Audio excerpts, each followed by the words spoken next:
My name is Kathy English, and I'm the curator of Revelstoke Museum and Archives. I've been here since 1983. In the Revelstoke area, there are 3 dams sort of within this area that have an impact on this region. The Columbia River Treaty was signed between Canada and the United States, I believe, in the 1950s. Hugh Keenley Dam, it was built at Castlegar in the 1960s, had a huge impact on Revelstoke and the district, especially the farming area south of here. A lot of people don't think of Revelstoke as an agricultural area at all, but before the Hugh Keenley Dam, there were probably in excess of 200 farms. So it was a really, really vibrant community. And all down the valley, all the farming communities, there were several little rural schools, there were community halls. People would gather together to do barn raisings. They had dances all the time. They loved to get together and play music and dance. It was a really nice rural social area where they were able to produce their own food and also sell food, sell their produce to other people. So that was all lost with the dam. Those people were bought out.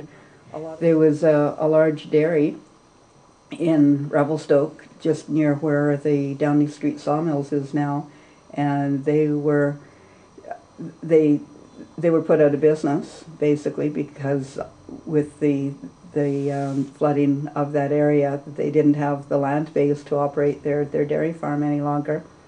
They were able to save their house. They had it barged across the river to the current new location. I see that it flooded a lot of history. There was the Mica Dam flooded what was referred to as boat encampment, which was a major stopping point of the early fur traders, starting with David Thompson, and also with the Revelstoke Reservoir between Revelstoke and Mica Dam. That whole area was the site of, as well as being the fur trading area. There were several natural geographic features that are gone.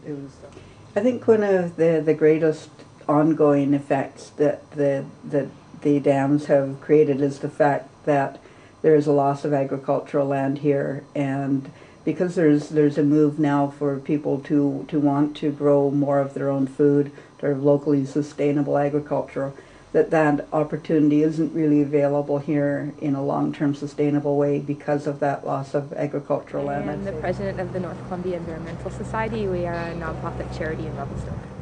In the community of Revelstoke, we focus mainly on environmental education, so we're in the classrooms of local schools. We put on speaker series and film nights.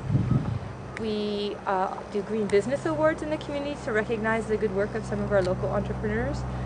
And we make sure we have a member sitting on a lot of city committees so that we have a voice for the environment and everything that's going on in Revelstoke. The dam is a huge contributor to the life of this city, and it's interesting because some people don't realize that. For instance, I was up at the resort in town here, and tourists going up asked the lifty what river this was, and the lifty was like, I don't know. So it's the Columbia River, and it's a huge employer, as well as the fact that there's a lot of funds made available from BC Hydro through the Columbia Basin Trust for affected communities because this valley was truly affected. We lost a lot of ecosystem habitat and ecosystem diversity when the dam came in, not just animals but on a human level too, with First Nations groups and farmers. But you know, the whole ecosystem was affected, from bears to mountain caribou migration.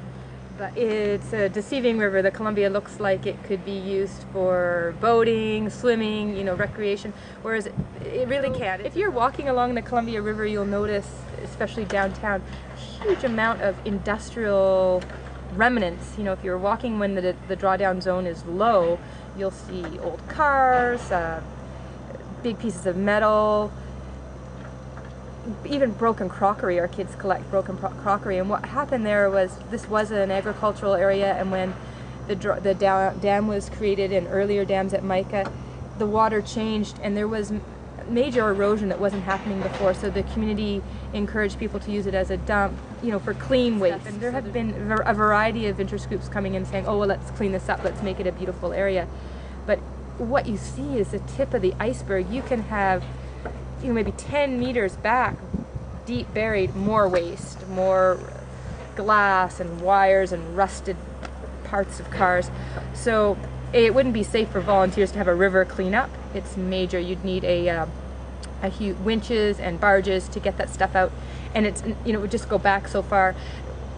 The city and the North Columbia Environmental Society have ascertained that it's not worth it. The environmental impact of cleaning that up would cause more erosion, more silting of the river.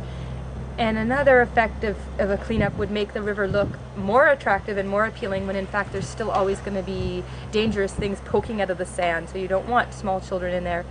And the water rises and falls so quickly, it is not safe to swim in there or to jet ski in there.